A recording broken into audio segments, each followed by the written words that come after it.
Livro 13º. Prova-se nele que a morte dos homens é castigo e se originou do pecado de Adão.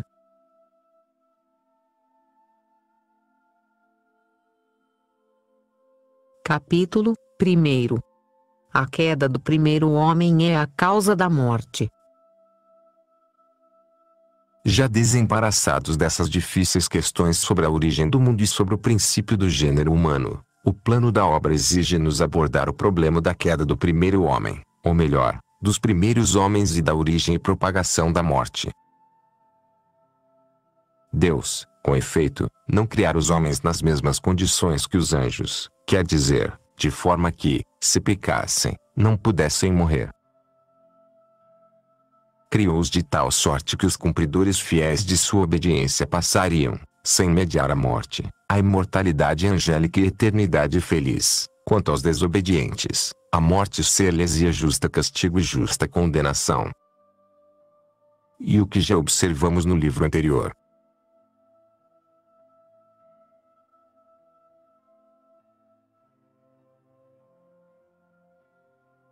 Capítulo 2. A morte da alma e a do corpo. Mas trata-se de meditar mais profundamente sobre a própria natureza da morte. Embora tenha, na realidade, a certeza de ser imortal, tem a alma humana também certa morte, que lhe é própria. Chama-se mortal justamente porque, de certa maneira, jamais deixa de viver e de sentir, ao passo que o corpo se diz mortal porque pode ser privado de toda a vida e por si mesmo carece dela. Dá-se a morte da alma quando Deus a abandona, como a do corpo acontece quando a alma se afasta. Logo, a morte de ambos, quer dizer, do homem todo, sucede quando a alma, abandonada por Deus, abandona o corpo. Então, nem ela vive de Deus nem o corpo vive dela. A morte do homem total segue-se àquela que a autoridade da palavra divina chama segunda morte. Desta fala o Salvador, quando diz: temei aquele que tem poder para arrojar o corpo e a alma no inferno. Como tal ameaça não surte efeito antes de a alma unir-se ao corpo, sem que rompimento algum possa separá-los, parecerá estranho dizer que o corpo perece por morte, que não consiste em ser abandonado pela alma, mas em ser atormentado, estando animado e sendo senciente. Porque é razoável dizer que a alma morre nesse último e eterno suplício, de que mais acuradamente falaremos no devido lugar, pois não vive de Deus. Como, porém, dizer que morre o corpo, vivendo a alma? É certo não poder sentir de outro modo as dores corporais que seguirão a ressurreição. Ou será que, sendo a vida, seja qual for, inegável bem e verdadeiro mal a dor, não se deve dizer que vive o corpo, por não ser a alma a causa de sua vida, mas de sua dor? A alma, por conseguinte, vive de Deus, quando vive bem, e não pode viver bem se Deus nela não opera o que é bom. O corpo todo vive da alma, quando a alma vive no corpo, quer ela viva de Deus, quer não. A vida dos ímpios nos corpos é vida, não das almas, mas dos corpos, vida que lhes comunicam mesmo as almas mortas, quer dizer, abandonadas por Deus, sem perder sua vida própria, seja qual for, pela qual são imortais. Contudo, na derradeira condenação, embora seja verdade que o homem não deixará de sentir, como tal sensação não será o encanto da volúpia nem o bem-estar do repouso, mas o aguilhão das dores vingadoras, não carece de razão dar-lhe o nome de morte e não de vida. E o de morte, ademais, segunda, porque acontece depois da primeira, que consiste em rompimento da união existente entre duas naturezas, a de Deus e a alma ou a da alma e a do corpo. Sobre a primeira morte do corpo pode-se dizer que para os bons é boa e má para os maus. Mas a segunda, como não é para os bons, está fora de dúvida a não ser boa para ninguém.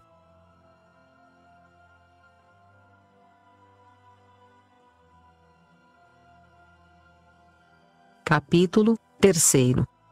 É pena também para os justos a morte, transmitida a toda a humanidade pelo pecado dos primeiros homens. Aqui se apresenta nova questão, que não se deve desprezar. É realmente boa para os bons a morte, que consiste na separação do corpo e da alma. E, se assim é, como é possível chegar à conclusão de que constitui pena do pecado? Porque é certo que os primeiros homens, se não houvessem pecado, não a teriam sofrido. Como pode ser boa para os bons, se apenas pode suceder aos bons? Por outro lado, caso não pudesse sobreviver senão aos maus, não deveria ser boa para os bons, mas, ao contrário, não deveria existir para eles. Porque deveria haver pena onde não havia males que castigar. Por isso é preciso admitir haverem os primeiros homens sido criados em tal estado, que, se não pecassem, não sofreriam gênero algum de morte, porque, em havendo pecado, foram punidos com morte que por isso mesmo se tornaria extensiva a todos os seus descendentes. A razão é que deles não nasceria outra coisa senão o que fossem. A enormidade da culpa e a consequente condenação corromperam a natureza e veio a ser natural nos descendentes o que nos primeiros homens pecadores precedeu como castigo. Com efeito, o homem não procede do homem, como o homem procedeu do pó. Na criação do homem do pó foi a matéria e na geração do homem o pai ao homem. Por isso a carne não é da mesma natureza da terra, embora haja sido feito da terra. Por outro lado, o filho é homem tal qual o pai. Todo o gênero humano, que havia de passar à posteridade por meio da mulher, estava no primeiro homem, quando a união dos cônjuges recebeu de Deus a sentença que os condenou. E tal foi, não no momento de sua criação, mas no momento de seu crime e de seu castigo, tal se reproduz nas mesmas condições originais de morte e de pecado. Não que a falta ou o castigo tenha reduzido o primeiro pecador à estupidez, à fraqueza de espírito e de corpo que notamos nas crianças, semelhantes aos filhotes dos animais quando nascem, pois Deus precipitou seus pais na vida e na morte dos brutos. Assim está escrito: o homem, constituído em honra, não teve discernimento. Igualou seus brutos, destituídos de entendimento, e fez-se como um deles. Observemos, ademais, serem as crianças, no uso e movimento de seus membros e em seu sentido de apetecer e evitar, mais delicadas que os animaizinhos mais tenros, como se a virtualidade do homem se lançasse ao alto sobre os restantes animais tanto mais quanto mais se retrair é seu impulso, como a flecha quando se retese o arco. Não foi, portanto, despenhando o impelido primeiro homem, por sua injusta pretensão e por justa condenação, a essa rudez infantil, acontece que nele a natureza humana ficou de tal maneira viciada e mudada, que em seus membros sentia lutar a desobediência concupiscencial e se viu constrangida a morrer necessariamente. E assim, por haver-se feito assim por vício e por castigo, gerou seres sujeitos ao pecado e à morte.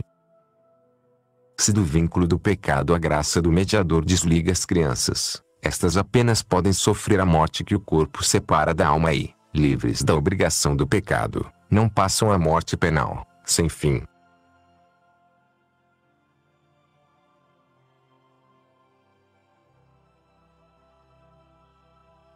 Capítulo 4. Porque estão sujeitos à morte, quer dizer, à pena do pecado, os que do pecado foram absolvidos pela graça da regeneração. Se a pessoa que inquiete o problema de saber por que padecem a morte, pena do pecado, aqueles cujo pecado foi perdoado pela graça, remeto à obra minha, intitulada do batismo das crianças, em que se trata e se resolve tal ponto. Diz-se nela que se deixava a alma experimentar a separação do corpo, já perdoado o pecado, precisamente porque, se o sacramento da regeneração seguisse de imediato a imortalidade do corpo, se enervaria a fé, que é cabalmente fé quando se espera em esperança o que ainda não se vê em realidade. com o robustecimento e a luta pela fé, na idade madura havia, além disso, de ser superado o temor à morte, coisa que grandemente apareceu nos santos mártires. É inegável que não seria vitória nem glória do combate, pois nem mesmo poderia haver combate, se, depois do banho da regeneração, já santos, não pudessem sofrer a morte corporal. Quem não se daria pressa em levar os filhinhos a batizar justamente para que não fossem desligados do corpo? Desse modo não se provaria fé com o prêmio invisível, mas, pelo contrário, já nem mesmo seria fé, porque se buscaria e se cobraria no mesmo instante a recompensa da obra.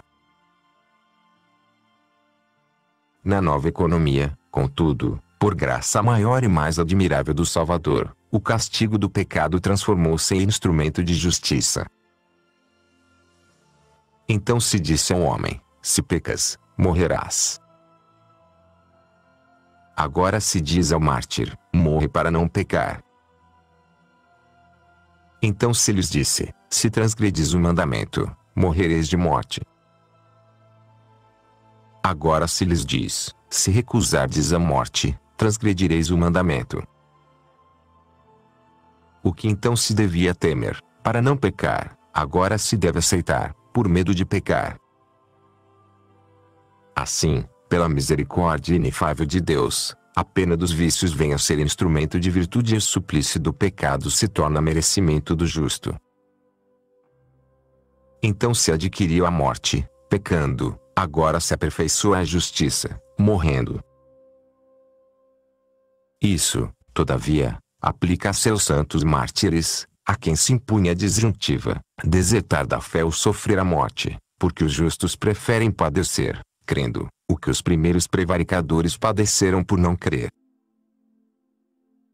Aqueles, se não houvessem pecado, não haveriam morrido, estes, se não morrem, pecarão. Aqueles morreram porque pecaram, estes não pecam, porque morrem. A culpa daqueles acarretou a pena destes previne a culpa. E isso não porque a morte, que antes foi mal, se haja transformado em bem, e sim porque Deus concedeu à fé a graça de que a morte, contrária à vida, haja passado a ser a ponte que conduz à vida.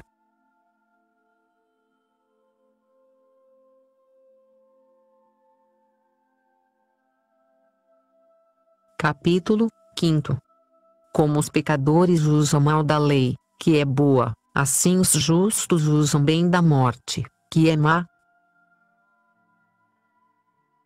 Querendo pôr em relevo o grande poder nocivo do pecado, na ausência da graça, o apóstolo não duvidou em chamar a força do pecado a lei que o proíbe. O aguilhão da morte, diz, é o pecado e a força do pecado é a lei. E com muitíssima verdade, porque a proibição aumenta o desejo de proceder mal, quando o amor à justiça não é tanto que seu gosto supera a cobiça de pecar. Mas somente a graça de Deus pode dar o amor e o gosto da verdadeira justiça. Entretanto, a fim de que o apelativo força do pecado dado à lei não faça pensar que a lei é má, diz no outro lugar, tratando do mesmo assunto, a lei é santa e o mandamento, santo, justo e bom. Então, o que é bom se transformou em morte para mim. De modo algum. O pecado é que, havendo-me causado a morte por meio de coisa boa, manifestou o que é, de maneira que, por motivo do mesmo mandamento, fez-se o pecador ou o pecado sobremaneira maligno. Disse sobremaneira porque, quando aumenta a libido de pecar e a lei é desprezada, acrescenta-se, além disso, a prevaricação. Porque julgamos digno de ser citado. Porque, como a lei não é mal, quando acresce a concupiscência do pecado, assim a morte não é bem, quando aumenta a glória dos que a sofrem, quer se despreze aquela pela iniquidade e haja prevaricadores, quer se aceite esta pela verdade e haja mártires. A lei é boa justamente por ser proibição do pecado e a morte é má por ser o salário do pecado. Mas assim como os pecadores fazem mau uso não apenas dos males, mas também dos bens. Assim os justos fazem bom uso não apenas dos bens, mas também dos males. Eis o porquê de os maus fazerem mau uso da lei, embora a lei seja um bem, e de os bons fazerem bom uso da morte, apesar de a morte ser um mal.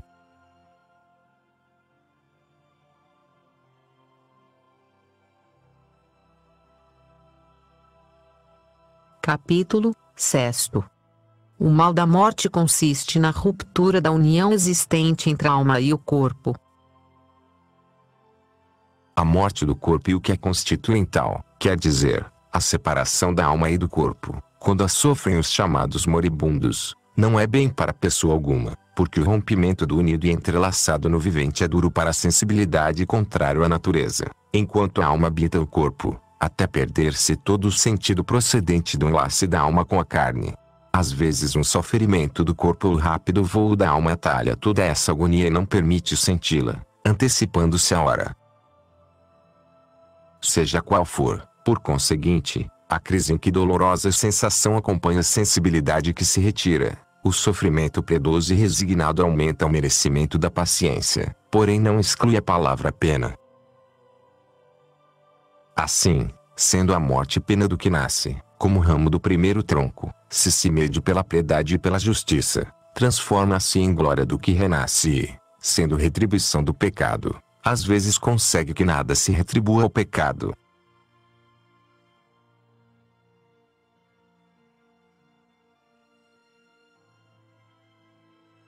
Capítulo 7. A morte aceita pelos não batizados por confessar em Cristo. Com efeito, quantos morrem por confessar em Cristo, mesmo sem haverem recebido o banho da regeneração, tem morte que neles produz tantos efeitos, quanto a remissão dos pecados, quantos produziria o banho na fonte sagrada do batismo.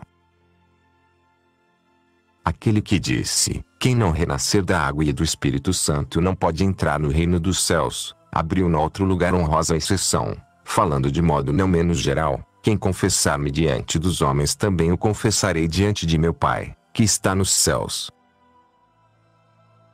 E na outra passagem, quem perder a vida por amor de mim encontrá-la.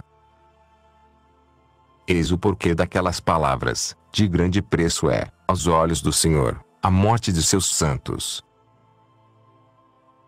Pois que há de mais valor que morte que causa a remissão de todos os pecados e inexcedível aumento de merecimentos.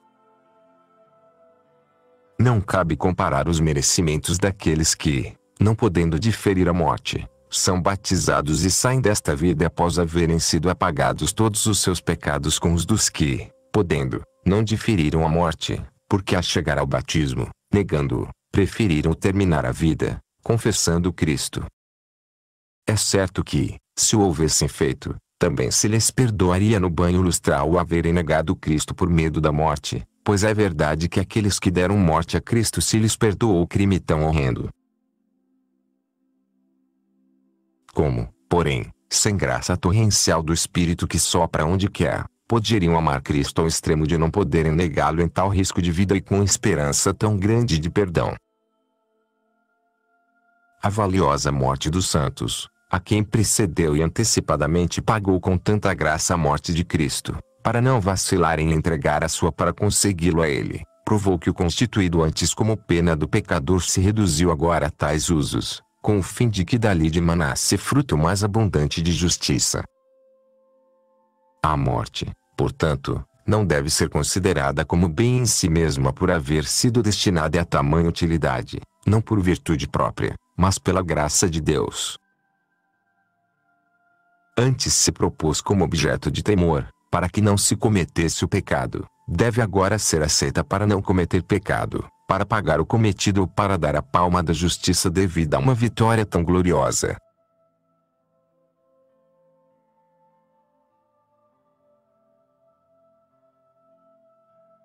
Capítulo 8. Aceitando pela verdade a morte primeira, vence os justos livres da segunda. Pensemos bem. Quem quer que morra gloriosamente pela verdade e pela fé conjura a morte. aceita a parte da morte por temor a que lhe sobrevenha toda e se lhe acrescente a segunda, que não terá fim. Aceita a separação da alma e do corpo por medo de que, afastado Deus da alma, a alma se afaste do corpo e, assim, finalizada a morte primeira do homem todo, se veja nas garras da segunda, que é eterna. Assim, a morte, como já dissemos, quando a sofrem os moribundos e neles opera o morrer, não é bem para pessoa alguma, mas o tolerá-la é louvável por conservar ou conseguir o bem. Quando, porém, são os mortos que já se encontram sob seu domínio, disse, não absurdamente, ser má para os maus e boa para os bons, porque as almas dos bons, separadas dos corpos, estão no descanso e as dos ímpios nos tormentos. E estarão assim até os corpos de uns ressuscitarem para a vida eterna e os dos outros para a morte eterna, chamada segunda.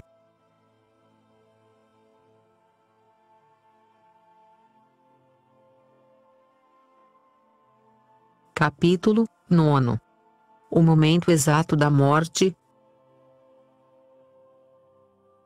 Ora, o tempo durante o qual as almas separadas do corpo são felizes ou infelizes, é tempo da morte ou de depois da morte.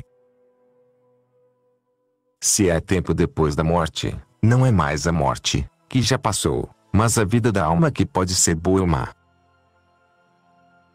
Porque a morte só é um mal quando está presente, quando se morre, porque nesse momento as dores são grandes, mal de que os bons sabem tirar proveito. Mas, passada a morte, como pode ser esta boa ou má, se já deixou de ser?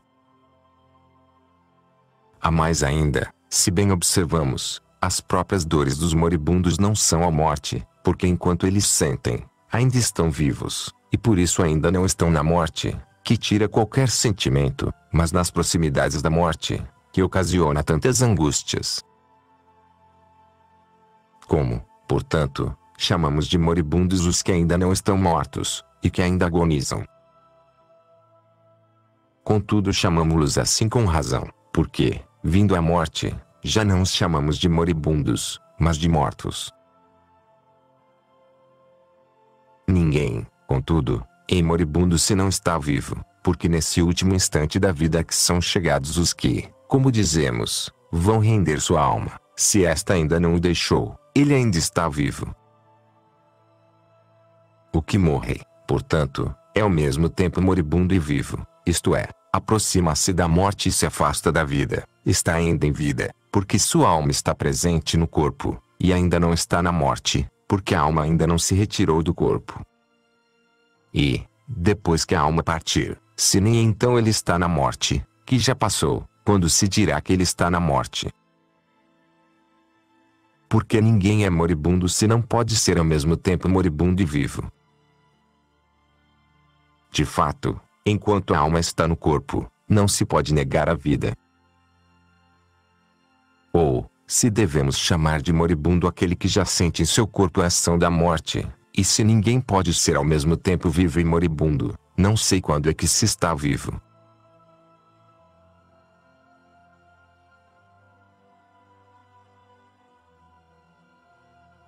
Capítulo 10. A vida dos mortais. O nome de morte quadra melhor que o de vida. Desde o instante em que começamos a existir neste corpo mortal, jamais deixamos de tender para a morte. Tal é a obra da mutabilidade durante todo o tempo da vida. Se é que deve chamar-se vida. Tender para a morte. Não existe ninguém que não esteja mais próximo da morte depois de um ano que antes dele. Amanhã mais do que hoje, hoje mais do que ontem, pouco depois mais do que agora e agora pouco mais do que antes. Porque o tempo vivido é retirado do que se deve viver e dia a dia diminui o que resta, de tal modo que esta vida não passa de corrida para a morte. Não permite que ninguém se detenha ou caminhe mais devagar, pelo contrário, todos seguem o mesmo compasso e se movem com igual presteza. Com efeito, quem teve existência mais curta não cruzou o tempo com maior celeridade que aquele que a teve mais longa. Acontece que, arrancados seus momentos de igual modo a ambos, um teve a meta mais próxima e o outro mais afastada. meta a que um e outro corriam com idêntica velocidade. Uma coisa é ver andado mais caminho, outra ver caminhado mais devagar. Em consequência, quem até chegar à morte apura espaços mais longos de tempo não corre mais devagar, mas anda mais caminho.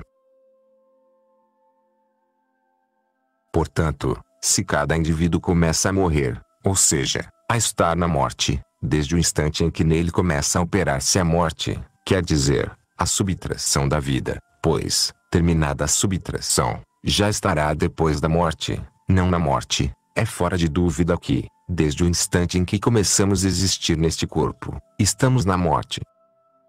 Que outra coisa se faz em cada dia, em cada hora e em cada momento até que, apurada a derradeira gota da vida, se completa a morte que se ia operando e já começa a existir o tempo posterior à morte que no fiere da subtração da vida estava na morte.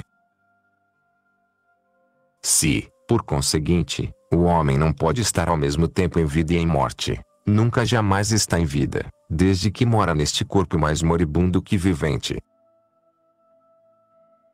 Ou diremos estar ao mesmo tempo em vida e em morte, quer dizer, na vida, em que vive até ser-lhe subtraída toda, e na morte, com que já morre quando lhe é subtraída a vida.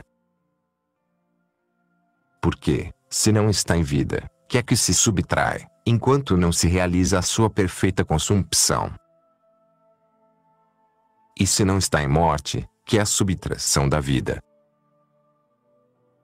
Não inutilmente se diz que, subtraída ao corpo toda a vida, já está depois da morte, senão porque existia a morte quando se lhe subtraía a vida.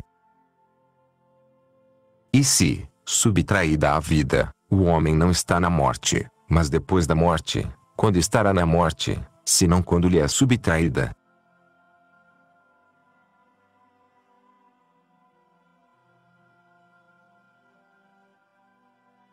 Capítulo 11.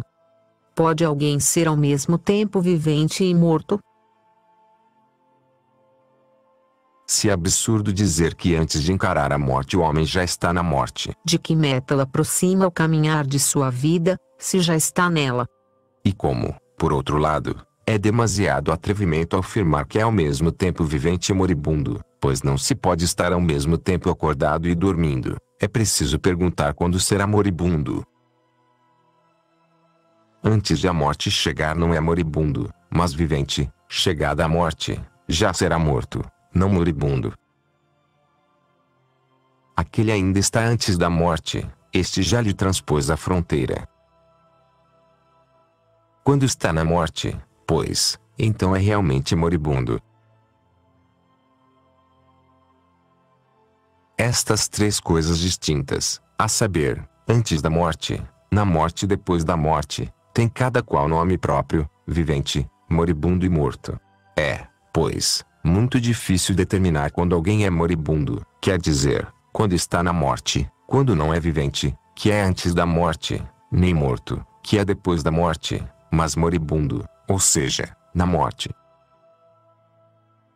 Enquanto a alma está no corpo, sobretudo se ainda sente, o homem, constante de alma e de corpo, vive e, portanto, não deve dizer-se na morte, mas antes da morte. Contudo, quando a alma se separa e priva o corpo de toda sensação, já aparece depois da morte e se chama morto. Logo, fina-se entre esses dois momentos em que é moribundo ou está na morte, porque, se ainda vive, está antes da morte e, se deixou de viver, já está depois da morte. Em conclusão, é impossível compreender quando é moribundo ou quando está na morte. O mesmo ocorre com o tempo. Busca-se o presente e não se dá com ele, porque o cruzar do futuro ao passado é espaço inapreciável. Não será lógico concluir daí que a morte do corpo não existe. Pois, se existe, quando existe, se não pode estar em ninguém e ninguém pode estar nela.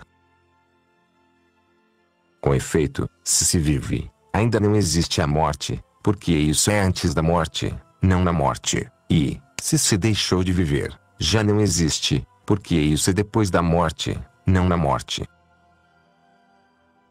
se a morte não existe antes ou depois dela mesma, que significa dizer antes da morte ou depois da morte?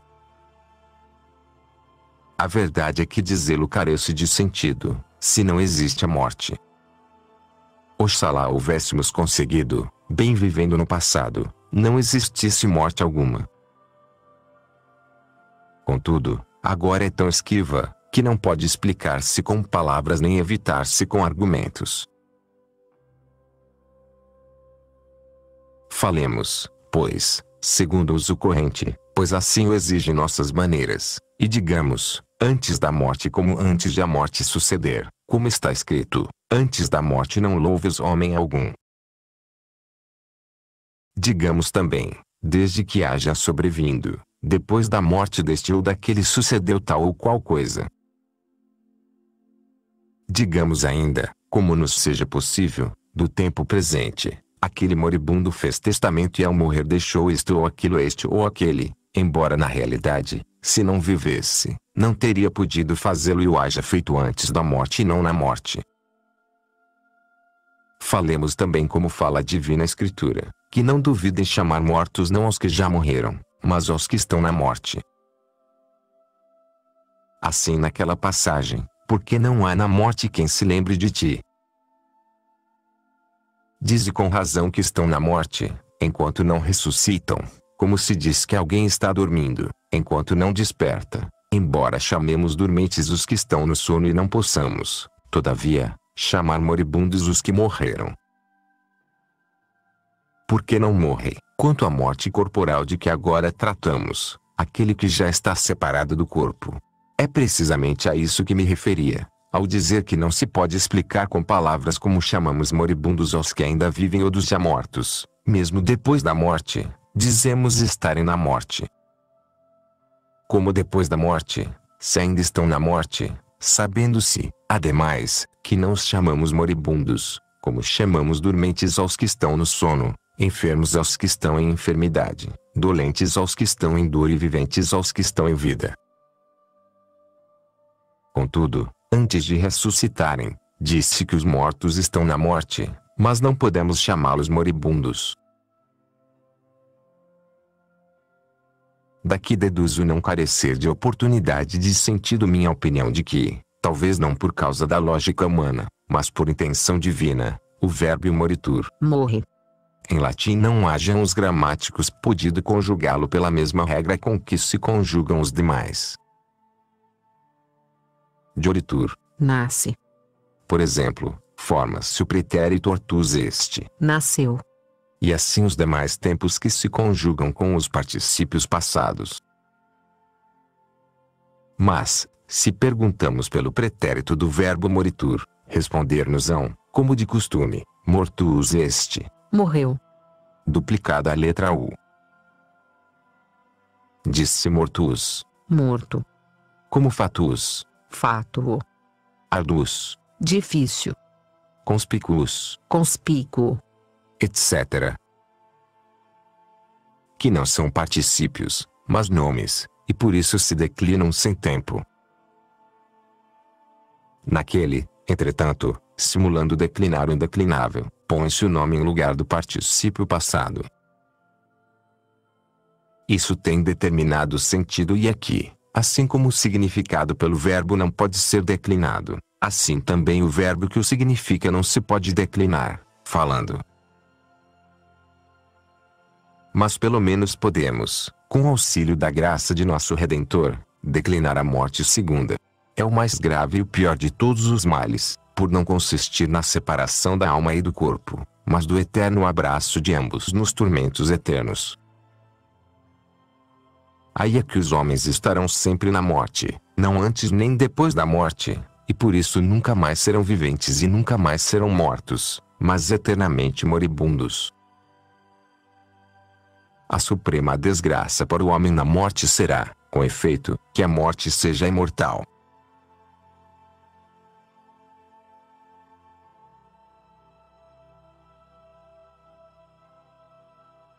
Capítulo 12.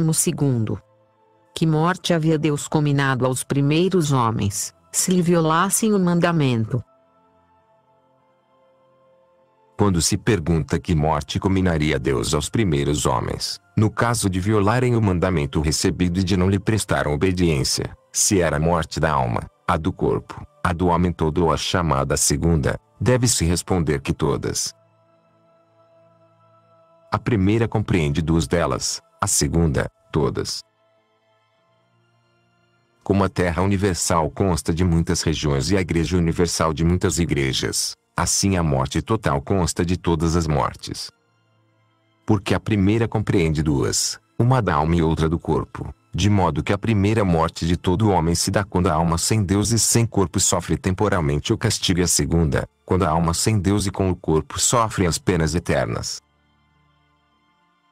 Quando Deus disse ao primeiro homem que colocou no paraíso, falando do fruto proibido, no dia em que o comerdes morrereis de morte, não tornou tal combinação extensiva apenas à primeira parte da morte primeira, em que a alma se vê sem Deus, nem apenas a segunda parte, em que o corpo se vê privado da alma, nem apenas a primeira morte total, em que a alma, separada de Deus e do corpo, é castigada, mas há quantas mortes há até a última, que se chama a segunda e não tem seguinte?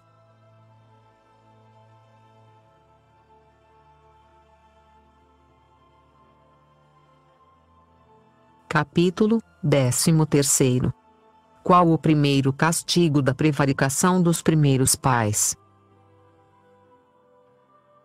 Tão logo se levou a efeito a transgressão do preceito, desamparados da graça de Deus, envergonharam-se da nudez de seus corpos. Por isso cobriram suas vergonhas com folhas de figueira, as primeiras, talvez, que se lhes depararam em meio de sua perturbação. Tais membros já os tinham antes, mas não eram vergonhosos. Sentiram, pois, novo movimento em sua carne desobediente, como castigo devido à sua desobediência. Comprazida no uso desordenado da própria liberdade e desdenhando servir a Deus, a alma viu-se despojada da primeira sujeição de seu corpo e, por haver livremente abandonado o Senhor superior, não mantinha submisso o servo inferior nem mantinha submissa a si mesma a carne, como teria podido manter sempre, se houvesse permanecido submissa a Deus. A carne começou, então, a desejar contra o espírito. Nesse combate nascemos, arrastando o germen de morte e trazendo em nossos membros e em nossa viciada natureza alternativa de luta e de vitória da primeira prevaricação.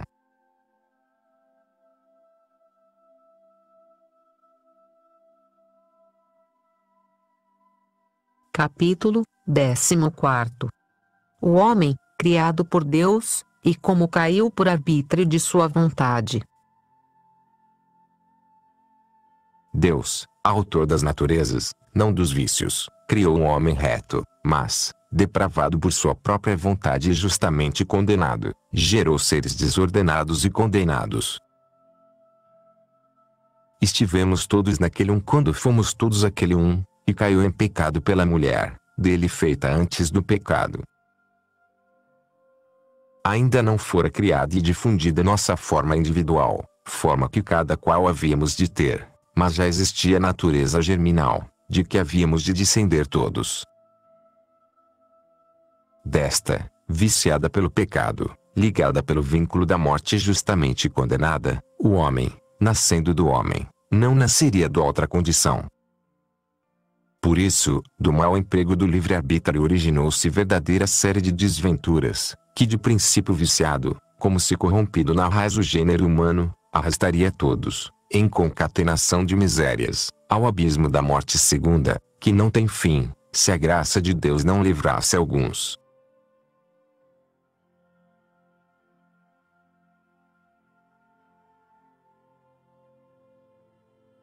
Capítulo 15. Pecando, Adão abandonou a Deus antes de Deus abandoná-lo. A primeira morte da alma consistiu em apartar-se de Deus. Por esse motivo, como nas seguintes palavras, morrereis de morte não se disse de mortes.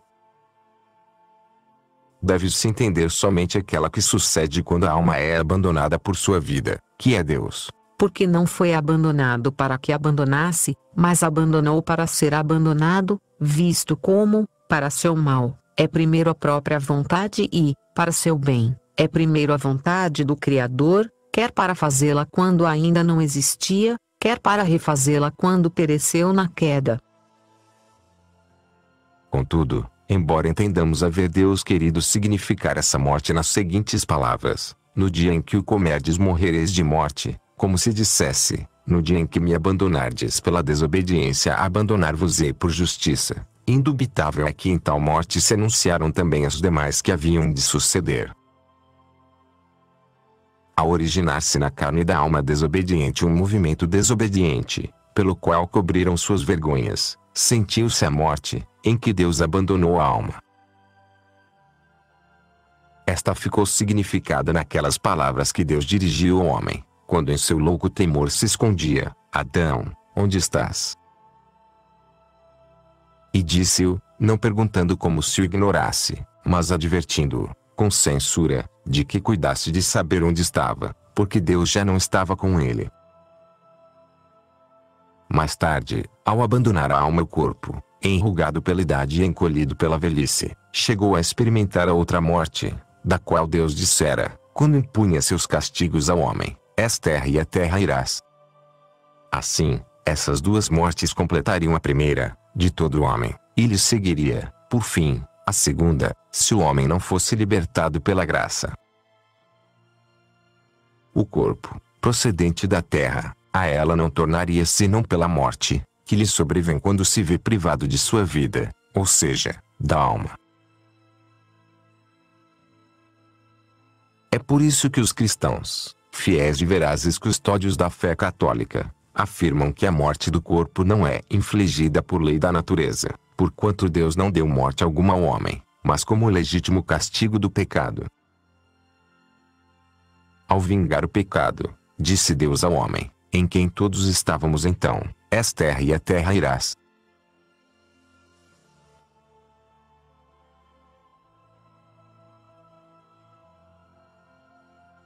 Capítulo 16. Há filósofos que pensam não ser castigo a separação do corpo e da alma e se baseiam em que Platão introduz o Deus Supremo, prometendo aos deuses inferiores não serem nunca destituídos dos respectivos corpos. Mas há filósofos, contra cujas calúnias defendemos a cidade de Deus, quer dizer, a Igreja, que zombam, segundo eles, sabiamente do que acabamos de dizer, ou seja, de a separação da alma e do corpo dever ser contada entre as penas. E fundam-se em que, na sua opinião, a alma alcança a perfeita felicidade quando, desligada em absoluto de todo o corpo, torna a Deus, simples, sozinha e de certo modo nua.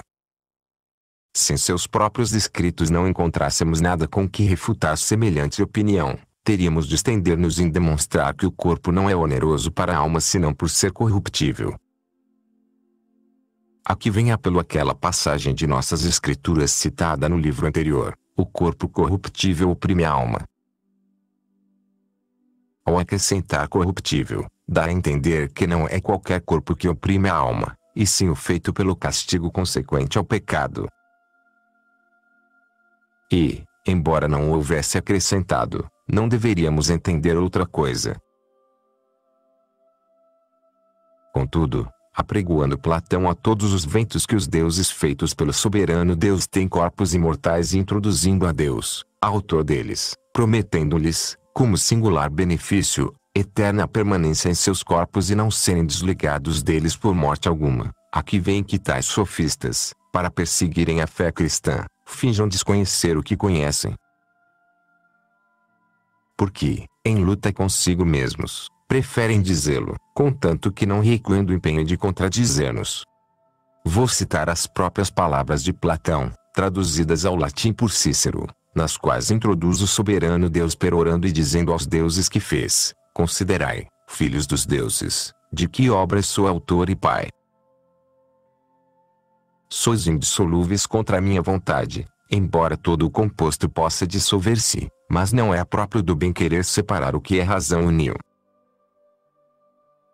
Mas, por haverdes nascido, não podeis ser imortais, indissolúveis.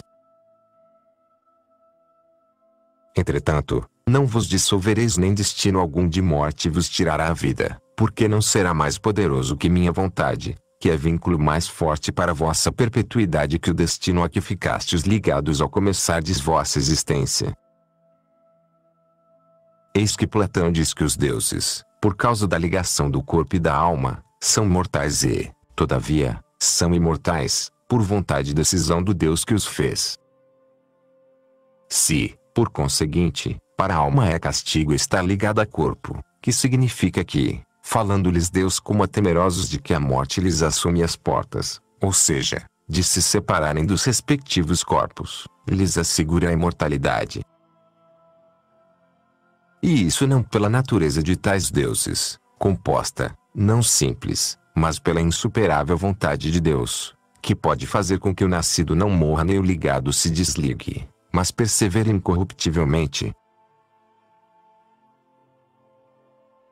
É outra questão saber se na realidade, aplicado aos astros, é verdadeiro tal pensamento de Platão.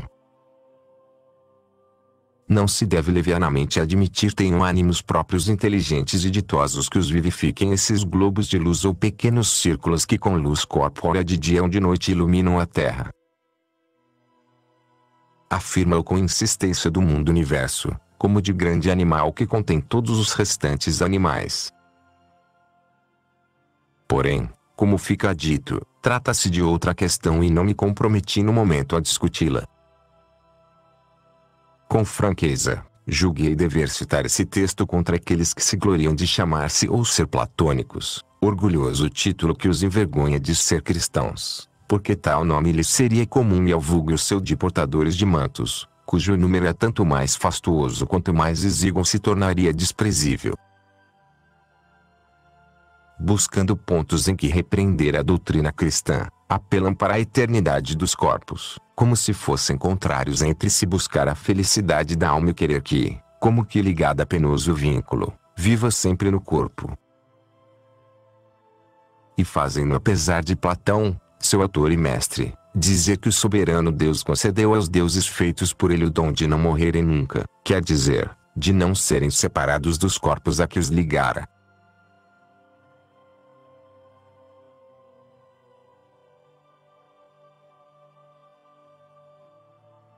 Capítulo 17.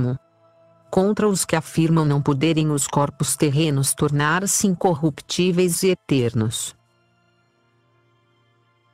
Sustentam, além disso, tais filósofos não poderem ser eternos os corpos terrenos, embora não ponham em dúvida ser a própria Terra membro de um Deus, não por ser tudo supremo, mas sim de um grande, do mundo, intermediário e eterno.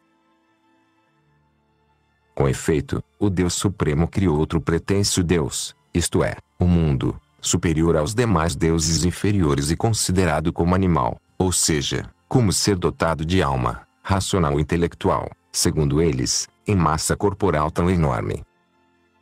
Dotou-o, ademais, de uma espécie de membros, colocados em seus lugares e dispostos no corpo, de 4 elementos, cuja união querem seja indissolúvel e eterna para que tal Deus não morra. Se assim é, que razão há para a Terra, como membro central no corpo desse grande animal, ser eterno e não poderem ser eternos os corpos dos restantes animais terrestres, se Deus o quer, como quis o outro. Mas a Terra, replicam, há de tornar a Terra, donde foram tirados os corpos dos animais terrestres. Donde se deduz, acrescentam, que hão de necessariamente dissolver-se e morrer e desse modo ser reintegrados na terra estável e eterna de que foram tirados. Se alguém afirma outro tanto do fogo e diz haverem de tornar ao fogo universal os corpos dele tirados para a feitura dos animais celestes, não virá deitar por terra, como furacão dessa contenda, a imortalidade, que Platão prometeu a tais deuses no discursinho que pôs da boca do Supremo Deus. Ou será que isso ali não sucede justamente por não querê-lo Deus, cuja vontade, como diz Platão, não é vencida por força alguma?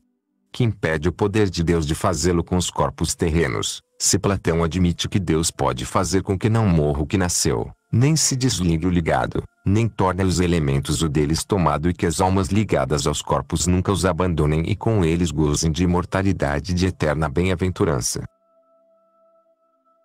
Por que, pois, não pode fazer com que não morram tampouco os corpos terrenos? Ou será que o poder de Deus não se estende até onde os cristãos pensam, mas apenas até onde os platônicos querem? É verdade haverem os filósofos platônicos podido conhecer o pensamento de Deus e não haverem podido conhecê-lo os profetas. Ao contrário, o Espírito de Deus ensinou os profetas a anunciar a vontade de Deus, quando ele se dignou mostrá-la a eles e, por outro lado, ao conhecerem-na, os filósofos sofreram o engano das conjecturas humanas.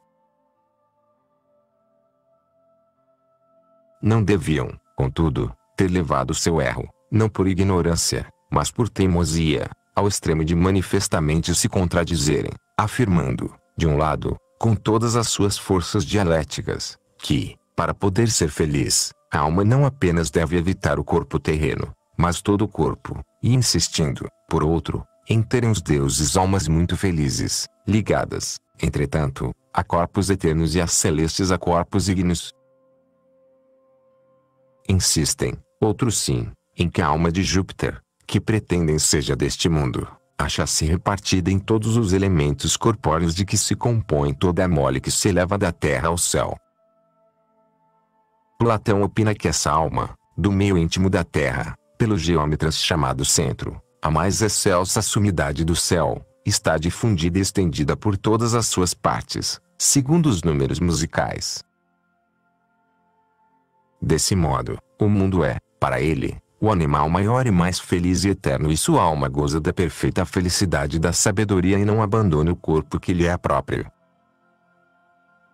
Por ela seu corpo vive eternamente e, embora não seja simples, mas composto de tantos e tão enormes corpos, não podem embotá-lo nem retardar-lhe a ascensão. Dando semelhante liberdade às suas suspeitas, porque não querem acreditar que podem chegar a ser imortais, por vontade e pelo poder de Deus, os corpos terrenos, em que vivam eterno e felizmente as almas não separadas deles por morte alguma nem oprimidas por seus pesos, coisa que, segundo eles, seus deuses podem nos corpos ígneos e Júpiter, rei deles, em todos os elementos corpóreos. Se, para ser feliz, a alma deve evitar todo o corpo, fujam dos globos siderais os deuses, fuja do céu e da terra Júpiter. Se não são capazes de fazê-lo, sejam considerados miseráveis. Mas os filósofos recuam diante dessa alternativa. Não se atrevem a atribuir a seus deuses a separação dos corpos, por temor de parecer que dão culto a seres mortais, nem atribuir-lhes a privação da bem-aventurança, para não terem de confessar que são infelizes.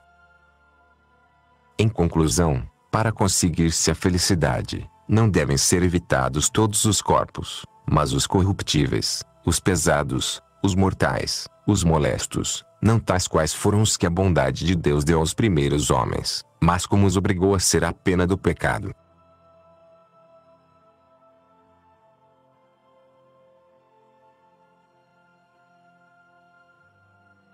Capítulo 18.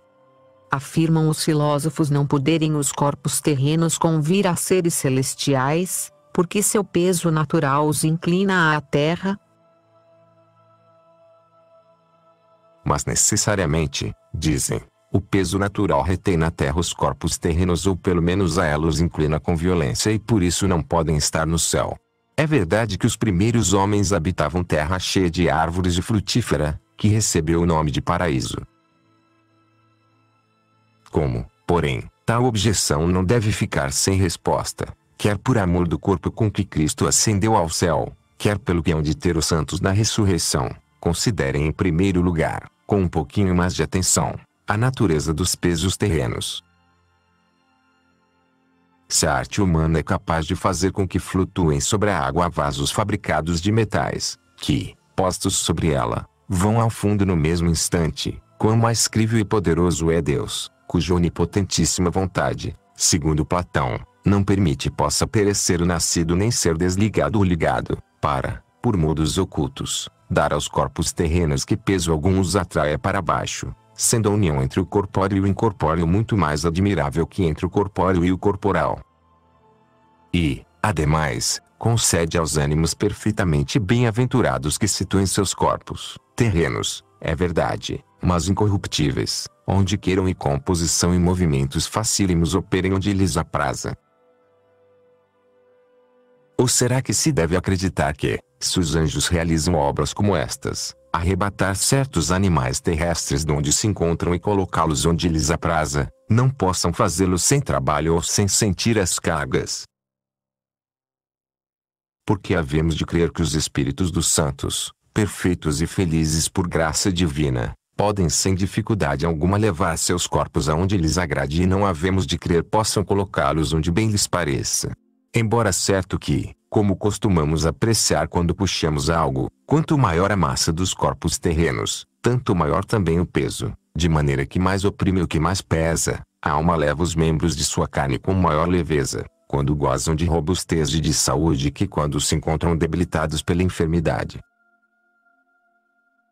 E embora, quando o outro puxa, é mais pesado, robusto e sádio que o enfermiço e fraco, alguém é mais ágil para mover e levar o próprio corpo quando com boa saúde tem mais massa que quando, enfermo ou com fome, tem o mínimo de robustez. Tanto vale nos corpos terrenos, ainda corruptíveis e mortais, não o peso da quantidade, mas o modo do temperamento. Quem explicará com palavras a distância que medeia entre a chamada saúde presente e a imortalidade futura? Não nos redarguam, pois, os filósofos a fé, baseados nos pesos dos corpos. Não quero, ademais, perguntar por que não creem possa o corpo terreno estar no céu, se a terra toda se apoia sobre nada. Talvez seja argumento de não menor probabilidade o tomado do centro do mundo, no sentido de nele se encontrarem as coisas mais pesadas.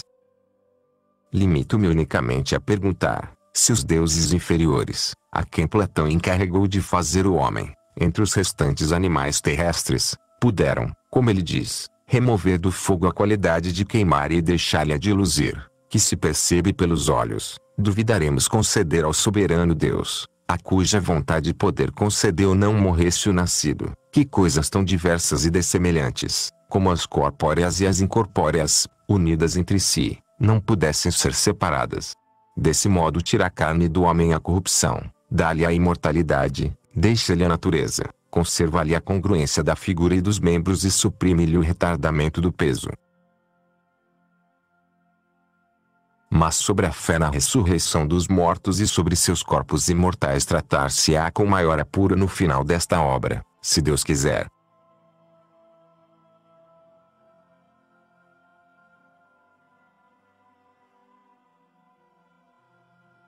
Capítulo 19. Contra aqueles que não acreditam que, se não pecassem, os primeiros homens haviam de ser imortais. Expliquemos agora o ponto proposto a respeito dos corpos dos primeiros homens.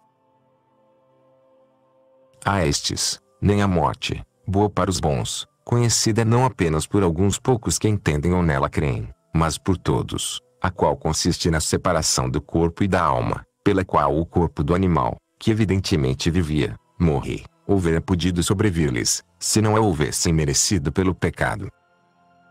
Muito embora não seja permitido duvidar que depois da morte as almas dos piedosos e justos não vivam no descanso, melhor lhes fora viver com seus corpos sãos, ao extremo de, contra seu próprio modo de pensar, aprovarem tal opinião até mesmo aqueles que pensam consistem em estar sem corpo suprassumo da bem-aventurança. Nenhum deles se atreve a antepor os homens, por mais sábios que sejam, ou os que hão de morrer, ou já mortos, quer dizer, os que já carecem de corpos, ou os que hão de abandoná-los, nenhum deles se atreve, dizíamos, a antepô-los aos deuses imortais, a quem o Supremo Deus, em Platão, promete dom singular, a saber, vida indissolúvel, ou seja, eterno consórcio com os respectivos corpos. O próprio Platão pensa condizer muito bem com os homens, se viveram piedosos e justamente, serem recebidos no seio dos deuses, que nunca abandonaram seus corpos, perdida já toda a lembrança, podem ver outra vez a abóbada celeste dispor-se a entrar em cárceres humanos. Celebram também havê-lo dito Virgílio, em conformidade com a doutrina platônica. Desse modo, afirma não poderem as almas dos mortais viver sempre em seus próprios corpos, pois a morte há de necessariamente dissolvê-los, nem permanecer perpetuamente sem corpos, porquanto, segundo ele, em contínua alternativa, dos mortos constantemente se fazem vivos e dos vivos, mortos. De tal modo assim é, que acreditam que os sábios diferem dos demais homens em que, depois da morte, serão levados aos astros, com o fim de gozarem de mais prolongado descanso em seu astro próprio, e ali, de novo esquecidos da primitiva miséria e dominados pelo desejo de ter corpo, tornam os trabalhos e as aflições dos mortais. Por outro lado, aqueles que houverem levado vida sem controle, voltam logo aos corpos devidos a seus merecimentos, corpos de homens ou de animais irracionais. A tão dura condição submeteu as almas boas e sábias, a que não se deram tais corpos, com que vivessem imortalmente sempre, de forma que não pudessem continuar nos corpos nem subsistir sem eles em eterna pureza. Nos livros anteriores já mencionamos que Porfírio, contemporâneo da era cristã, repudiei com vergonha esse dogma de Platão e dissemos que não apenas removeu dos corpos dos animais irracionais as almas humanas, mas além disso quis que as almas dos sábios se vissem livres dos laços corporais, de modo que, evitando todo o corpo, mantenham-se eternamente felizes junto ao Pai. Assim, para não se ver vencido por Cristo, que aos santos promete vida eterna, também determinou felicidade eterna para as almas purificadas, sem terem de retornar às primitivas misérias. E para opor-se a Cristo, negando a ressurreição dos corpos incorruptíveis, afirmou que haviam de viver eternamente, não apenas sem corpos terrenos, mas sem corpo algum em absoluto. Tal opinião, entretanto, não decidiu a ordenar não prestassem culto religioso aos deuses corporais. Porque, se não por acreditar que as almas, embora não estivessem unidas a corpo algum, não eram melhores que os deuses, por isso, se não se atreverão, como penso que não hão de atrever-se, a antepor as almas humanas aos deuses felicíssimos e, contudo, ligados a corpos eternos, porque lhes parece absurdo que a fé cristã ensina, a saber, que os primeiros homens foram criados em tal condição que, se não pecassem, não seriam pela morte desligados dos respectivos corpos, mas, dotados de imortalidade, de acordo com os merecimentos de sua obediência, com eles viveriam eternamente, e que na ressurreição os santos hão de ter os mesmos corpos em que na terra se santificaram. De tal maneira que a sua carne não possa sobrevir corrupção ou óbice algum, nem dor ou infelicidade à sua bem-aventurança.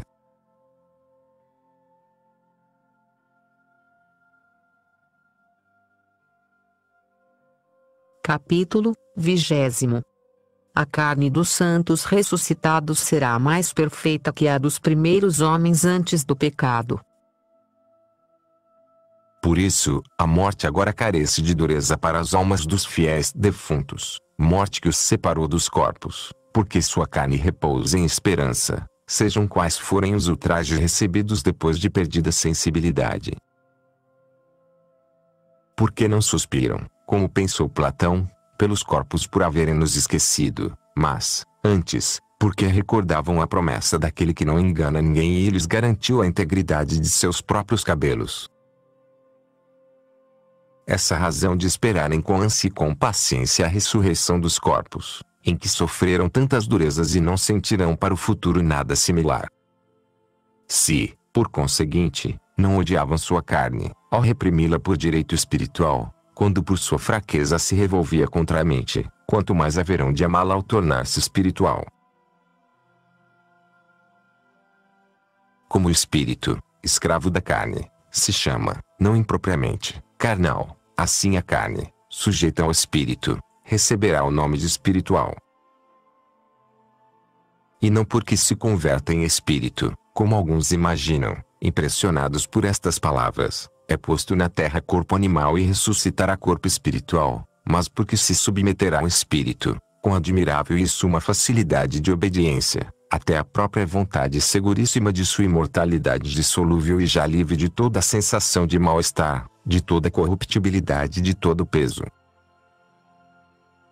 Não somente não será tal qual é agora no mais robusto e são, mas não será tampouco qual foi nos primeiros homens antes do pecado. Estes, embora não houvessem de morrer, se não pecassem, como homens, portadores, portanto, de corpos, não espirituais, mas materiais, usavam de alimentos. E, embora a velhice não os atacasse, de modo que necessariamente caminhassem para a morte, era a árvore da vida, colocada em meio do paraíso com a árvore proibida, que, por maravilhosa graça de Deus, os brindava com semelhante estado. Tomavam os alimentos à margem da árvore interdita, não porque era má, mas para encarecer o bem da obediência sincera e pura, virtude culminante da criatura racional sujeita a Deus, seu Criador. A razão é que, onde não andava de permeio nenhum mal, é fora de dúvida que, se aproximavam do proibido, pecavam, exclusivamente por desobediência. Alimentavam-se de outras coisas e tomavam-nas para que seus corpos animais não sentissem o tormento da fome e da sede. Mas gostavam da árvore da vida com o fim de que a morte não se lhes enroscasse na vida ou morressem consumidos pela velhice, correndo depressa os espaços da vida, como se o demais fosse alimento e isso encerrasse algum sacramento. Assim se dava a entender que a árvore da vida foi no paraíso corporal como a sabedoria de Deus no paraíso espiritual, quer dizer, no paraíso inteligível, sabedoria de que está escrito, é a árvore da vida para quem abraça.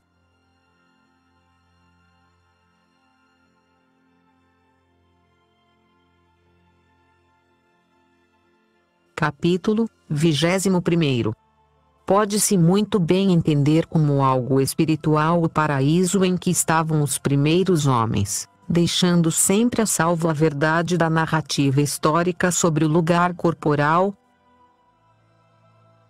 Fundados nisso, alguns referem o paraíso, onde, segundo a verídica narrativa da Santa Escritura, estiveram os primeiros homens, pais do gênero humano, a coisas espirituais e convertem as árvores e plantas frutíferas em virtudes e costumes de vida, como se não houvessem existido essas coisas corporais e visíveis, mas se tratasse de modo de falar para significar as coisas inteligíveis. Como se não pudesse existir o paraíso corporal, porque também se pode entender o espiritual, como se não houvessem existido duas mulheres, Agar e Sara, e delas os filhos de Abraão, um da escrava, outro da livre, porque diz o apóstolo estarem figurados neles os dois testamentos, ou como se não houvesse brotado água da pedra ferida pela vara de Moisés, pois também ali é possível entender-se Cristo em significação figurada, segundo as palavras do apóstolo, a pedra era Cristo. Assim, pois, ninguém proíbe entender-se por paraíso a vida dos bem-aventurados, por seus 4 rios, as 4 virtudes cardeais, prudência, fortaleza, temperança e justiça, por suas árvores, todas as ciências úteis, pelos frutos de tais árvores, os costumes dos piedosos, pela árvore da vida, a sabedoria, mãe de todos os bens, e pela árvore da ciência do bem e do mal, a experiência do mandamento transgredido. Deus decretou pena para os pecados, está bem, porque o fez justamente, mas o homem não a experimentou por seu bem. Tudo isso, todavia, melhor se poderia entender da Igreja, interpretá-lo-íamos como sinais proféticos que precedem o futuro. O paraíso seria a própria Igreja, como dela se lê no Cântico dos Cânticos. Os 4 rios do paraíso seriam os 4 evangelhos, as árvores frutíferas, os santos, seus frutos, suas obras, a árvore da vida, o santo dos santos, a árvore da ciência do bem e do mal, o livre-arbítrio da vontade humana. Desprezando a vontade de Deus, O homem não pode fazer da sua senão pernicioso uso e assim aprende a aderir ao bem comum a todos ou a deleitar-se no próprio. Amando-se a si mesmo, entrega-se a si mesmo e, por isso, acabrunhado de temores e de tristezas, canta com o salmista: se é que sente seus males, turbada interiormente está minha alma e, reconhecendo seu crime, em ti depositei minha fortaleza. Se permite dizer essas e outras coisas a respeito de interpretação espiritualista do paraíso, digam-se sem proibição alguma, contanto que se creia na fidelíssima verdade da história apresentada na narrativa dos acontecimentos ali realizados.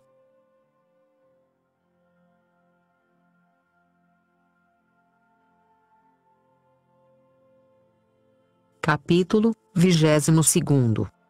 Depois da ressurreição os corpos dos santos serão espirituais, sem que por isso a carne se torne espírito. Depois da ressurreição, os corpos dos justos não necessitarão de árvore alguma que lhes dê o não morrer por enfermidade ou por extrema velhice, nem de outros alimentos corporais com que se evita todo o tormento procedente da fome e da sede. O motivo é que serão revestidos do dom inviolável, certo e unímodo da imortalidade, de maneira que, se lhes agrada, comerão por possibilidade, não por necessidade. Fizeram-no também os anjos, quando apareceram visível e tangivelmente, não porque necessitassem, mas porque queriam e podiam, para não se diferenciarem dos homens nessa humanidade ministerial sua. E não se deve acreditar que os anjos comeram apenas em aparência, quando os homens lhes ofereceram hospitalidade, embora lhes parecesse que comiam, como nós, por necessidade, porque ignoravam tratar-se de anjos. Daí as palavras do anjo no livro de Tobias: viu-me comer, mas vias-me com vossa vista, quer dizer, pensáveis que eu comia por necessidade, para reparar as forças, como acontece convosco. Mas, embora seja possível sustentar outra opinião mais viável a respeito dos anjos, a fé cristã não duvida que, depois da ressurreição, já em carne espiritual, é verdade, mas real, o Salvador comeu e bebeu com seus discípulos. É que a tais corpos não se despoja da possibilidade, mas da necessidade de comer e beber. Precisamente por isto serão espirituais, não porque deixarão de ser corpos, mas porque, graças ao Espírito que os vivifica, subsistirão.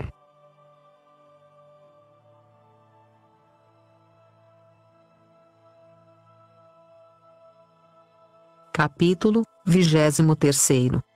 Que se deve entender por corpo animal e por corpo espiritual ao que é morrer em Adão e ser vivificado em Cristo. Assim como chamamos corpos animais aos que têm alma vivente, embora não espírito vivificante, sem serem almas, mas corpos, assim também àqueles damos o nome de corpos espirituais. Mas Deus nos livre de acreditar que serão espíritos.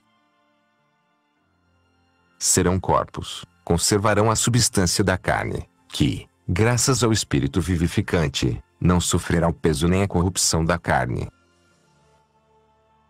Já não existirá, então, o homem terreno, mas o celestial, não porque o corpo, feito de terra, deixe de ser corpo, mas porque por dom celeste será suscetível de morar no céu, não perdendo a natureza, mas mudando de qualidade.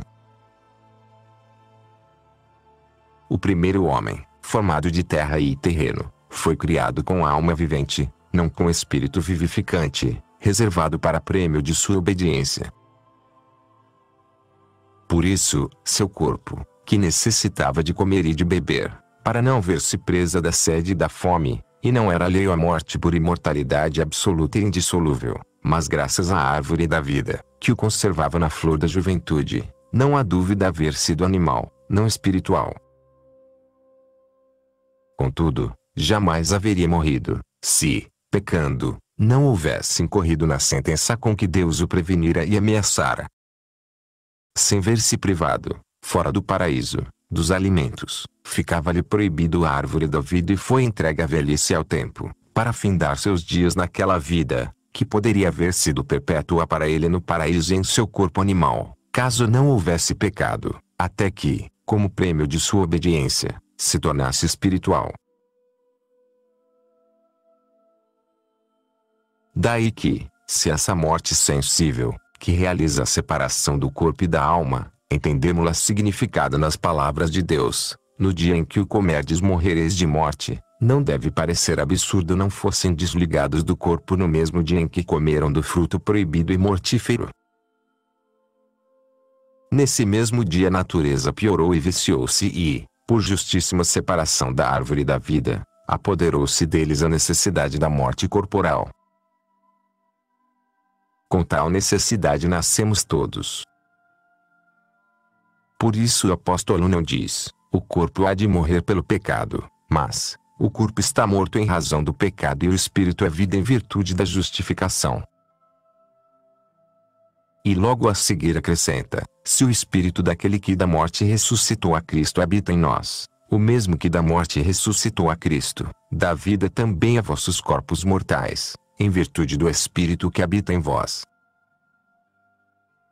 O corpo, que agora tem alma vivente, terá então espírito vivificante, contudo, diz o apóstolo já estar morto, por estar sujeito à necessidade da morte. Tinha, então, alma vivente, não espírito vivificante, mas de tal forma, que não podia com razão chamar-se morto, porque sem o cometimento do pecado não haveria podido estar sujeito à necessidade da morte. Contudo, quando Deus nas seguintes palavras, Adão, onde estás?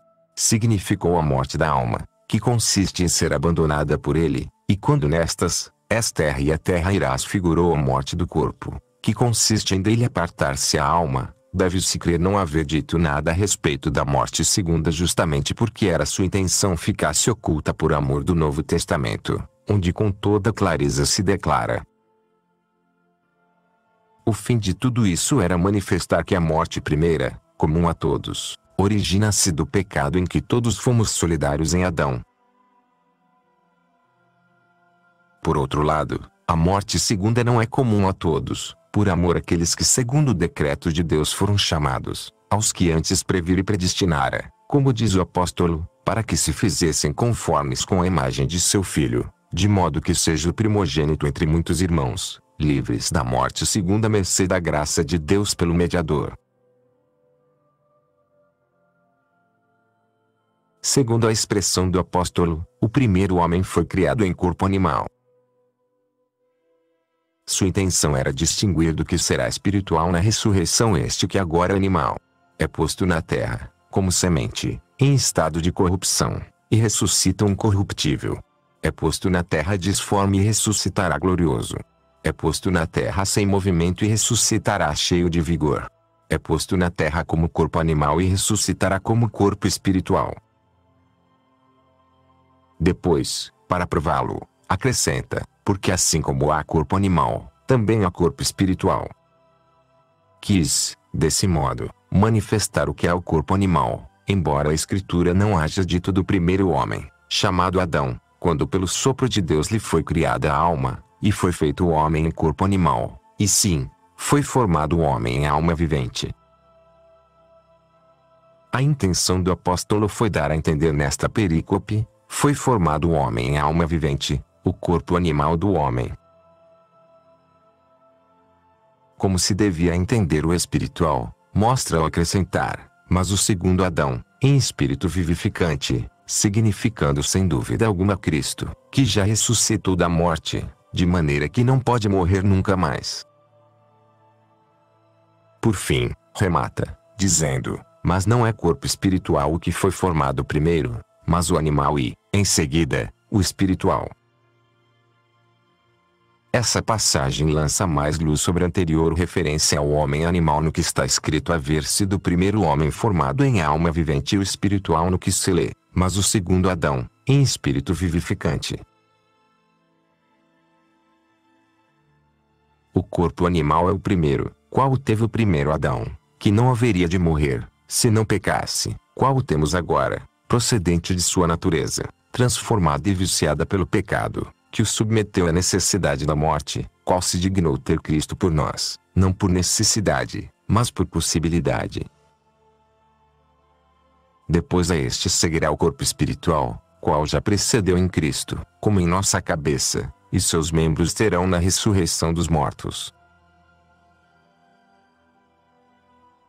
O seguir, o apóstolo assinala a manifesta diferença entre esses dois homens, dizendo: o primeiro homem é o terreno, formado da terra, e o segundo é o celeste, que vem do céu. Assim como o primeiro homem foi terreno, seus filhos também foram terrenos, e assim como é celeste o segundo, também seus filhos são celestes. De acordo com isso, assim como vestimos a imagem do homem terreno, vistamos também a imagem do homem celeste. Com semelhantes palavras, o apóstolo pretende que isso agora se realize em nós por sacramento. De acordo com esta passagem, todos os que fostes batizados em Cristo estáis revestidos de Cristo. Mas a realidade culminará, quando o que em nós há de animal por nascimento se haja transformado em espiritual pela ressurreição ou, para usar sua própria expressão, fomos salvos em sua esperança. Vestimos a imagem do homem terreno pelo pecado e pela morte, que a geração nos infundiu, mas vestimos a imagem do homem celeste pela graça do perdão e da vida eterna, que nos dá a regeneração somente pelo mediador entre Deus e os homens, o homem Cristo Jesus. Na intenção do apóstolo, esse é o homem celeste que se deve entender aqui, porque do céu veio para vestir o corpo da mortalidade terrena e revesti-lo da imortalidade celeste. Dá também o nome de celestes a outros justamente porque pela graça se tornam membros seus, com ele formando um só Cristo, a cabeça e o corpo.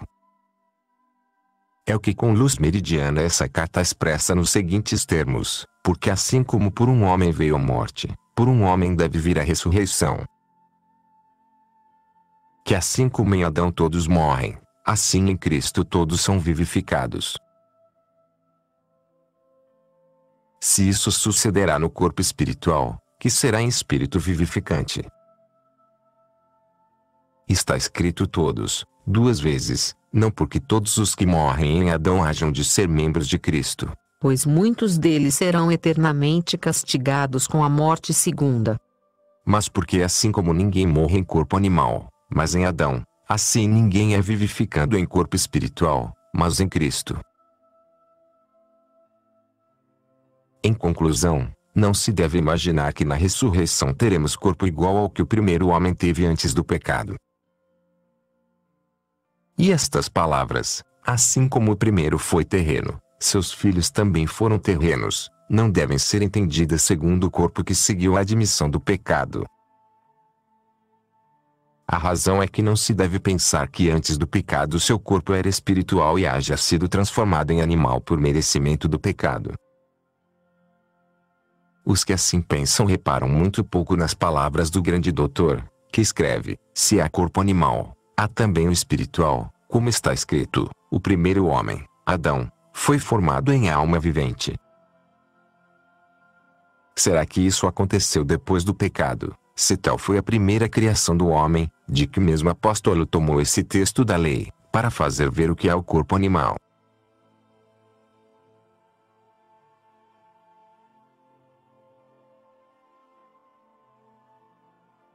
Capítulo 24. Como se deve entender o sopro com que o primeiro homem foi feito em alma vivente ou outro, que o Senhor expirou, ao dizer: recebei o Espírito Santo. Daí haverem alguns, com pouca precaução, pensado que neste versículo, em seu rosto Deus inspirou o espírito de vida e o homem foi feito em alma vivente. Não se pretende dizer que então se comunicou a alma ao primeiro homem, e sim que a alma que já tinha foi então vivificada pelo Espírito Santo.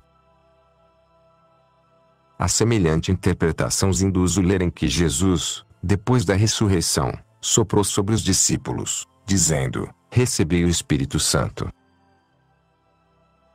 Logo, deduzem que ali se fez algo semelhante, como se o evangelista, prosseguindo, acrescentasse: e foram feitos em alma vivente. Se o houvesse dito, deveríamos entender que o Espírito de Deus é uma espécie de vida das almas. Sem ele as almas racionais devem ser consideradas mortas, embora os corpos pareçam viver por sua presença.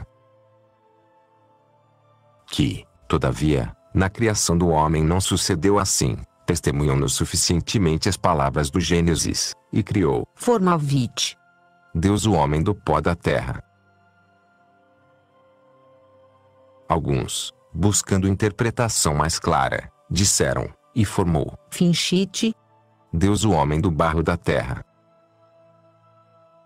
Porque mais acima dissera, uma fonte subia da terra e regava toda a face da terra e, segundo eles, aqui barro devia ser entendido como composto de água e de terra. Logo a seguir acrescenta, e criou Deus o homem do pó da terra, como trazem os códices gregos, dos quais foi traduzida ao latim a escritura. Que alguém prefira dizer criou, Formalvit. ou formou, Finchite. traduzindo a palavra grega eplasem, não tem importância, contudo, segundo parece, fica melhor formou. Finchite. Mas aos que preferiram dizer criou, Formalvit. pareceu evitar desse modo a ambiguidade, porque em latim é mais corrente usar a palavra fingere para denominar aquele que com larvada mentira compõe algo. Esse homem, feito do pó da terra ou do barro, Pois era pó umedecido. esse, repito, para expressá-lo com maior viveza, usando a expressão da escritura, pó da terra, ensina o apóstolo a haver sido feito corpo animal quando recebeu a alma. E foi criado esse homem em alma vivente, quer dizer, uma vez formado esse pó, foi feito em alma vivente. E replicam, já tinha alma, porque do outro modo não se chamaria homem, porquanto o homem não é apenas alma nem apenas corpo, mas composto de alma e de corpo. É grande verdade não ser todo homem a alma do homem, mas sua parte superior, nem seu corpo todo homem, mas sua parte inferior.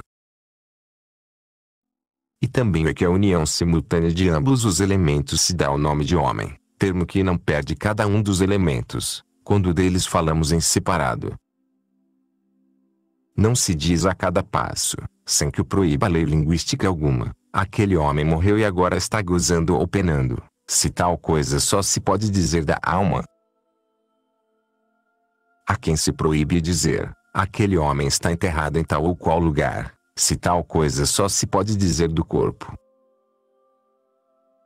Dirão, acaso, que a divina escritura não costuma expressar-se assim? Ao contrário, dá-nos testemunho disso, ao extremo de, mesmo estando unidos os dois elementos em vida do homem, chamar homem a cada um deles, a saber, homem interior à alma e exterior ao corpo, como se fossem dois homens, quando, na realidade, ambos são ao mesmo tempo um homem apenas. Mas é preciso entender em que sentido se diz que o homem foi feito à imagem de Deus e que o homem é terra e há de tornar a terra. O primeiro refere-se à alma racional, qual Deus a infundiu, soprando, ou se é mais adequada a expressão, inspirando no homem, quer dizer, no corpo do homem. E o segundo, ao corpo, tal qual foi por Deus formado do pó, corpo ao que deu alma para fazê-lo corpo animal, quer dizer, homem e alma vivente.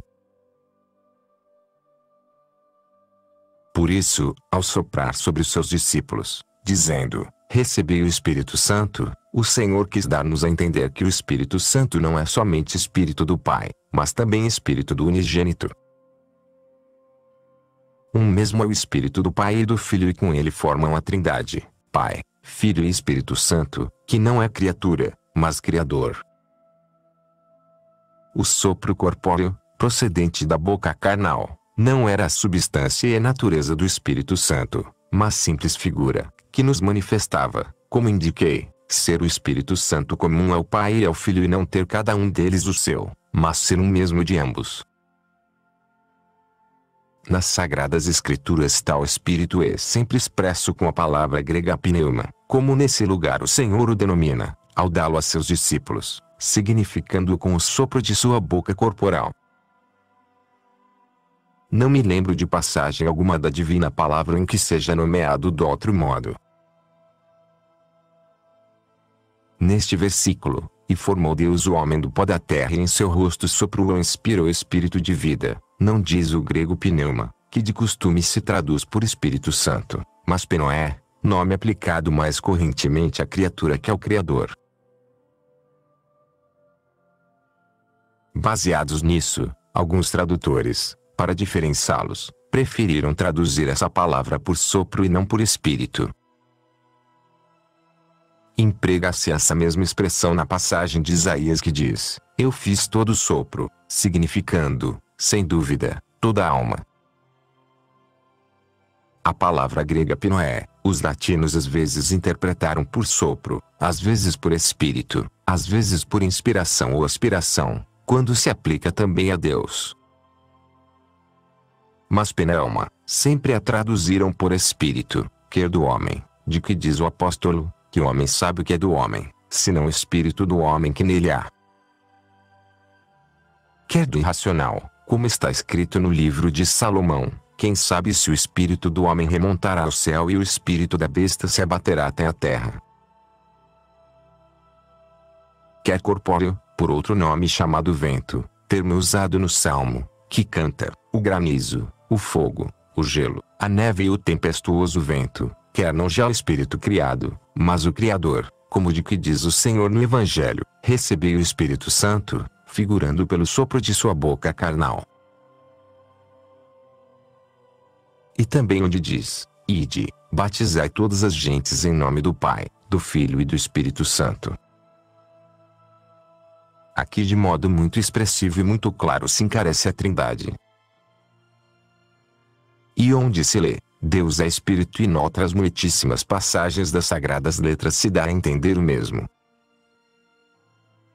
Em todos esses lugares das Escrituras, os códices gregos não escrevem pnoé, mas pneuma e os latinos espírito, não sopro. Se, por conseguinte, no versículo, em seu rosto inspirou ou, se é mais adequada a expressão, soprou o espírito de vida, o grego houverá escrito pneuma em lugar de pnoé. Mesmo em tal caso não nos veríamos precisados de entender o Espírito Criador, na Trindade propriamente chamado Espírito Santo, posto que pneuma, como fica dito, costuma aplicar-se não apenas ao Criador, mas também à criatura. Mas, replicarão, ao dizer Espírito, não haveria acrescentado de vida, se não quisesse dar a entender o Espírito Santo, e ao dizer, foi criado o homem em alma, não teria acrescentado vivente, se não significasse a vida da alma, que como dom o Espírito de Deus lhe comunicou. Vivendo a alma, prosseguem, essa vida que lhe é própria, que necessidade havia de acrescentar vivente, se não apenas a de dar a entender a vida que o Espírito Santo lhe infunde. E isso que é senão apegar-se com interesse a hipóteses humanas e atender com desinteresse às santas Escrituras. Porque era grande coisa não ir longe, mas ler pouco mais acima no mesmo livro, produz a terra alma vivente, quando foram criados todos os animais terrestres. E depois, passados alguns capítulos, significava grande coisa dar tento de estar escrito, e foi destruído tudo que tem espírito de vida e tudo que estava no seco, quando, ao tratar do dilúvio, dizia haver perecido tudo quanto vivia na terra. Por conseguinte, se também nos irracionais encontramos alma vivente e espírito de vida, segundo o estilo da Divina Escritura, e dizendo o grego nessa passagem, que sua sim, tudo quanto tem espírito de vida, não pneuma, mas pnoé, porque não havemos de perguntar, que necessidade havia de acrescentar vivente, se a alma que não vive não pode existir? Ou que necessidade havia de acrescentar de vida, havendo antes dito espírito? Mas compreendamos que, quando a Escritura dizia espírito de vida e a alma vivente, segundo o seu estilo, queria dar a entender os animais, quer dizer, os corpos animados, que têm, graças à alma, o sentido corporal. Contudo, na criação do homem esquecemos o estilo da Escritura, pois aí fala também segundo esse estilo. Em tal sentido insinua que o homem, uma vez recebida a alma racional, que intentou apresentar criada não como efeito da água ou da terra, mas do sopro de Deus, foi formado para viver em corpo animal, obra da alma vivente, como os animais, de que disse, produz a terra alma vivente. Deles diz também terem espírito de vida. Aqui o grego não diz pneuma, mas pnoé, não expressando com esse termo o Espírito Santo, mas a alma dos animais. Mas acrescentam, assim se põe em evidência que o sopro de Deus lhe saiu da boca e, se acreditamos ser a alma, será lógico concluir ser da mesma substância que Deus e igual à sua sabedoria, que diz, eu saí da boca do Altíssimo. Deve-se fazer notar não haver a sabedoria dito ser sopro da boca de Deus, mas proceder-lhe da boca. Assim como podemos emitir sopro, não da natureza que nos constitui em homens, mas do ar que nos rodeia, que trazemos e levamos, respirando e aspirando, assim Deus, onipotente, pode formar não de sua natureza, nem de criatura alguma sujeita a seu domínio, mas do nada, um sopro, que com muita propriedade está escrito haver inspirado ou soprado para infundi-lo no corpo do homem. Ele é incorpóreo e o sopro, incorpóreo, mas ele é imutável e o sopro, mutável, porque Deus, em criado, infundiu algo criado. Entretanto, para que esses que se prezam de falar das Escrituras e não lhes estudam o estilo literário saibam que não apenas se diz sair da boca de Deus o que é igual ou da mesma natureza que ele, ouçam ou leiam o que Deus ditou e foi escrito, porquanto és morno e não frio nem quente, estou para vomitar-te de minha boca. Não há, pois, motivo algum para resistirmos ao apóstolo, que fala com tamanha clareza, distinguindo o corpo animal do corpo espiritual, quer dizer, esse em que havemos de estar, deste em que atualmente estamos. É posto em terra corpo animal e ressuscitará corpo espiritual. Porque assim como há corpo animal, há também o espiritual, segundo está escrito, o primeiro homem, Adão, foi formado em alma vivente, o segundo Adão, em espírito vivificante. Mas primeiro não foi formado o corpo espiritual, e sim o animal e, em seguida, o espiritual. O primeiro homem é o terreno, formado da terra, e o segundo é o celeste, que vem do céu. Assim como o primeiro homem foi terreno, seus filhos também foram terrenos, e assim como é celeste o segundo, também seus filhos são celestes. De acordo com isso, assim como vestimos a imagem do homem terreno, vistamos também a imagem do homem celeste. Tais palavras do apóstolo já as mencionamos mais acima. O corpo animal, em que, segundo ele, foi formado o primeiro homem, Adão, foi criado de tal modo que podia morrer, é verdade, mas não morreria, se não houvesse pecado. E é que não pode morrer o que há de ser espiritual e imortal pelo Espírito vivificante. Assim, a alma, criada imortal, embora aparentemente morta por causa do pecado, pois carece dessa vida sua que é o Espírito de Deus, mercê de quem podia viver feliz e sabiamente, não deixa de viver com uma espécie de vida que também lhe é própria, embora miserável, e não deixa de viver por haver sido criada imortal.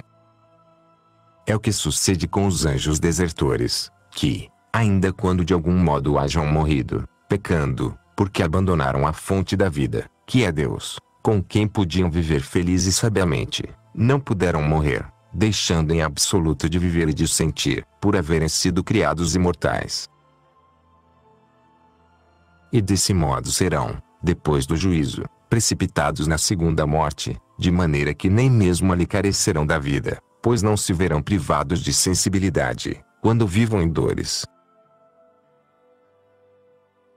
Porém, os homens que se acolhem à graça de Deus e serão concidadãos dos santos anjos, estáveis em sua bem-aventurança, serão revestidos de corpos espirituais tais, que nem pecarão, nem morrerão nunca mais.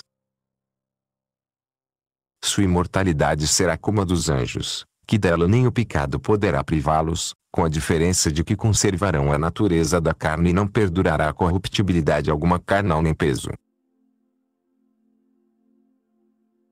Tal questão traz como que pela mão outras que necessariamente devem ser tratadas e resolvidas com auxílio de Deus e Senhor da verdade.